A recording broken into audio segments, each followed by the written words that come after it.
contohnya saya bagi di sini sebab dia berkaitan dengan voting choices. Pilihan pemilih, maksudnya kita ada hak sebagai rakyat untuk mengundi. So dalam proses pengundian tersebut kita akan pilih kerajaan mana yang kita nak memerintah negara kita. Macam pilihan raya baru-baru ni kita akan buang undi, so kita akan pilih kerajaan yang akan memerintah. Lepas kita pilih, dia naik jadi kerajaan. Kemudian duit yang ada dalam kerajaan tu dia tak belanja. Dia tak sediakan barangan dan perkhidmatan kerajaan. Dia tak buat untuk pembangunan. So what will happen? Apa yang akan berlaku dalam ekonomi? Apa yang akan berlaku kelas? You as a voters, you sebagai pengundi, apa you rasa? Kecewa. Kecewa, kita tak puas hati, kita rasa nak marah. So kalau kita sebagai voters, kita rasa kecewa, tak puas hati, kita tak suka kat kerajaan contohnya, ia boleh mengganggu keseimbangan politik. Kita takut ada undi tidak percaya dan sebagainya. So dia akan mengganggu keseimbangan politik. Jadi salah satu kenapa kerajaan berbelanja, kerajaan nak pastikan keseimbangan politik. Dia kena pastikan duit tersebut boleh menyediakan barangan dan perkhidmatan kerajaan yang akan memberi kepuasan kepada orang yang mengundi, rakyat yang mengundi kerajaan. Sebab itulah dia penting untuk political equilibrium. Kemudian, yang seterusnya, fungsi yang ketiga adalah distribution of income, agihan pendapatan. Agihan pendapatan ni dia kena ada juga campur tangan kerajaan. Okay, kita masih lagi amalkan mixed economy lah, campur tangan kerajaan, ekonomi campuran. Kita tak let go to the fully kepada pasaran. Kita tak serahkan bulat-bulat pada pasaran. Kita masih lagi ada peranan kerajaan, especially daripada sudut pendapatan dan kekayaan dalam negara. Okey. Salah satu cara kerajaan campur tangan adalah dari segi teks, iaitu dari segi cukai yang dikenakan. Contoh saya bagi di sini. Kalau high income household, isi rumah yang berpendapatan tinggi akan bayar cukai lebih daripada low income household. Dia akan bayar cukai lebih tinggi daripada golongan yang berpendapatan rendah. So di sini adanya agihan pendapatan. Yang kaya tidak terlalu kaya, yang kurang berduit tidak terlampau miskin. So itu yang dinamakan sebagai peranan kerajaan melalui cukai.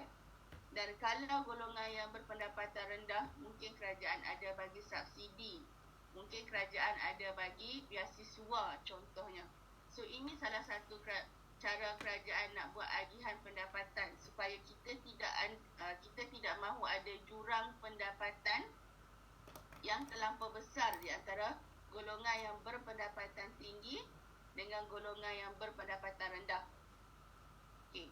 Maksud nak kurangkan jurang di sini, saya nak info pada kelas, bukan bermaksud tidak ada golongan yang berpendapatan tinggi. Ada, dia tetap ada. Mana-mana negara akan ada golongan yang berpendapatan tinggi dengan golongan yang berpendapatan rendah. Tapi kita nak kurangkan jurang tersebut supaya kita tidak mahu negara tersebut terlampau dominan dengan golongan berpendapatan tinggi sehingga mengganggu kebajikan golongan yang berpendapatan rendah. So kerajaan akan main peranan melalui cukai yang dikenakan oleh kerajaan. Kalau individu, cukai individu. Kalau syarikat, cukai korporat. So ini dinamakan sebagai 3 peranan kerajaan, iaitu allocation, political equilibrium dengan distribution of income. Okey, teks ni pun kita akan belajar, you akan belajar dalam bab yang saya tunjuk tadi, analisis tax system tu. You akan belajar detail. Cuma yang saya nak inform di sini, cukai ni bila kita sebut cukai secara briefly-nya, it's related to the compulsory payment associated with certain activities on individual or individual groups. So, dia berkaitan dengan bayaran yang wajib dibayar kerana melakukan sesuatu aktiviti ekonomi. Bayaran yang wajib dibayar kerana melakukan sesuatu aktiviti sama ada bayaran itu atas individu ataupun bayaran itu atas individu grup, kumpulan individu, maksudnya syarikat dan sebagainya. Selagi kita melakukan aktiviti, kita bekerja, so kita akan bayar cukai. Dan cukai itu bergantunglah pada pendapatan yang diterima. So kenapa perlu ada cukai? Sebabnya cukai itu akan menjadi hasil kepada kerajaan, government revenue. Cukai akan menjadi hasil kepada kerajaan. So from that taxation, daripada cukai tersebut, kerajaan kena buat apa? Kerajaan kena purchase the input necessary to produce government goods and services, and also to redistribute purchasing power among citizens. Maksudnya cukai tersebut akan menjadi hasil kepada kerajaan, dan hasil tersebut perlu digunakan oleh kerajaan untuk membeli input-input yang diperlukan untuk menghasilkan barangan dan perkhidmatan kerajaan. Dan cukai tersebut juga digunakan purchasing power among citizen, redistribute. Kita nak buat agihan kuasa beli di kalangan rakyat. Macam saya ambil contoh tadi, pendapatan tinggi, pendapatan rendah. Kerajaan akan kenakan cukai yang tinggi kepada golongan berpendapatan tinggi. So dia juga tidak boleh berbelanja banyak. Takut nanti kalau demand terlampau tinggi, harga naik, dia akan memberi kesan kepada golongan yang berpendapatan rendah. So salah satu cara kerajaan nak redistribute agihan semula kuasa beli adalah melalui cukai, supaya golongan yang berpendapatan tinggi tidak terlampau banyak wang di tangan untuk dibelanja, sehingga ia boleh mengganggu perbelanjaan golongan yang berpendapatan rendah. So itu kenapa perlunya cukai. Okay. Dan secara umum di sini saya nak jelaskan juga, cukai ni sebenarnya dia ada indirect cost. Cost tidak langsung. Cost tidak langsung ni bermaksud distort choices. Dia akan mengurangkan pilihan. Kos tidak langsung bagi cukai ni adalah dia akan mengurangkan pilihan. Okay, bagaimana yang dikatakan sebagai mengurangkan pilihan tu? Okay, siapa nak cuba kelas? Bagaimana kita nak kaitkan cukai itu boleh mengurangkan pilihan? Okay, siapa nak cuba? Baca ayat di sini, cuba tengok yang you faham. Saya bukan nak cari semua jawapan yang betul lah. Saya nak kita berbincang ekonomi awam. Sebab dia C4 tinggi Okey. Bagaimana cukai itu boleh mengurangkan pilihan? Distort choices. Okay, siapa nak cuba? Anyone? Sebab pendapatan boleh guna berkurang, jadi pilihan orang pun berkurang. Misalnya tu. Okey, faedah ke? Betul tak? Okey. Faedah kata pendapatan boleh guna berkurang, so dia akan kurang. Kurang apa tadi faedah? Kurangkan pilihan. Mengurangkan pilihan. Okey, betul itu contoh kalau kita tengok dari segi individu. Macam saya kata tadilah, individu macam saya. Contohnya, saya akan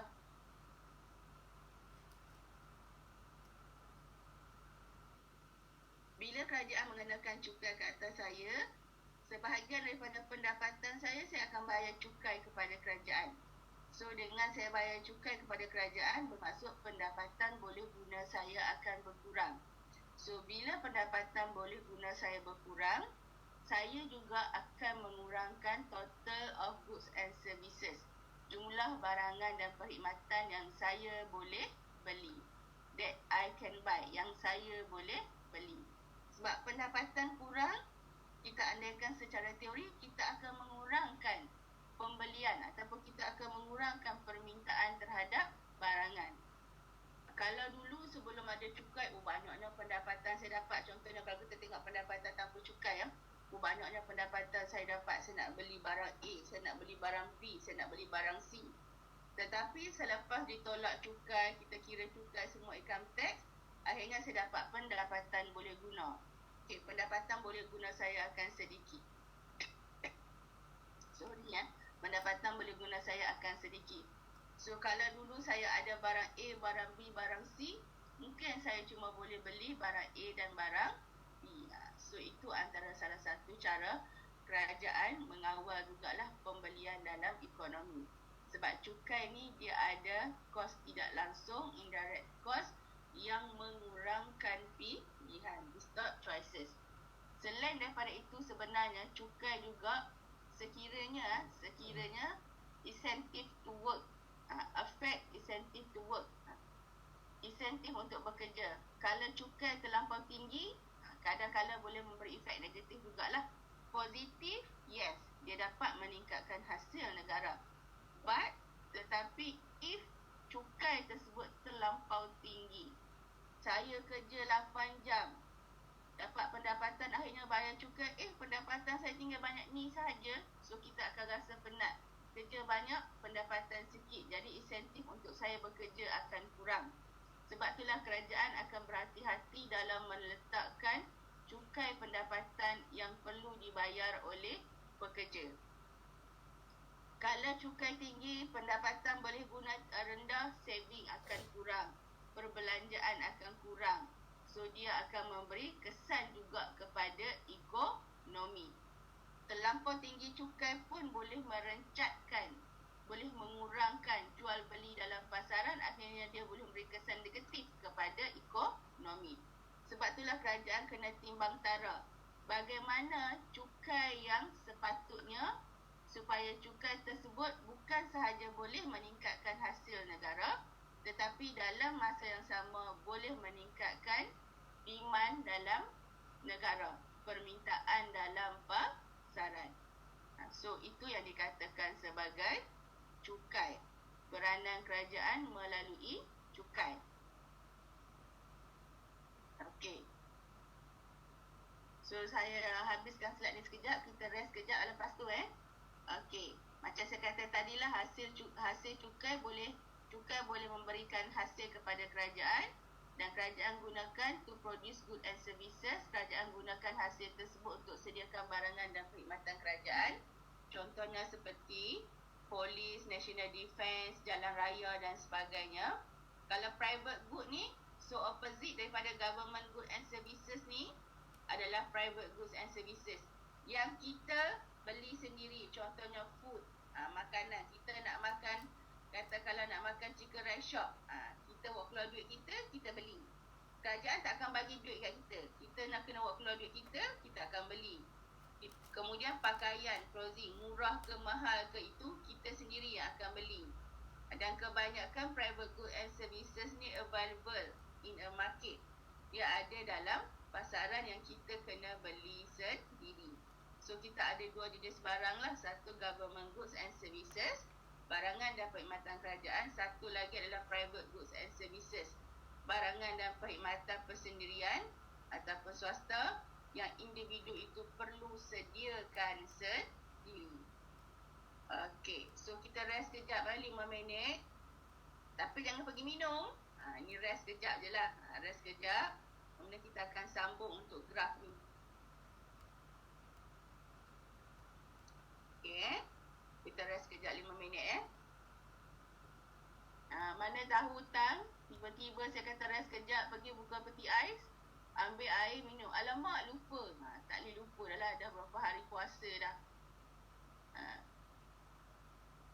Tidur 5 minit tak apa, kemudian bangun basuh muka, kita sambung kelas balik. Okey, sekejap kita rest kejap 5 minit.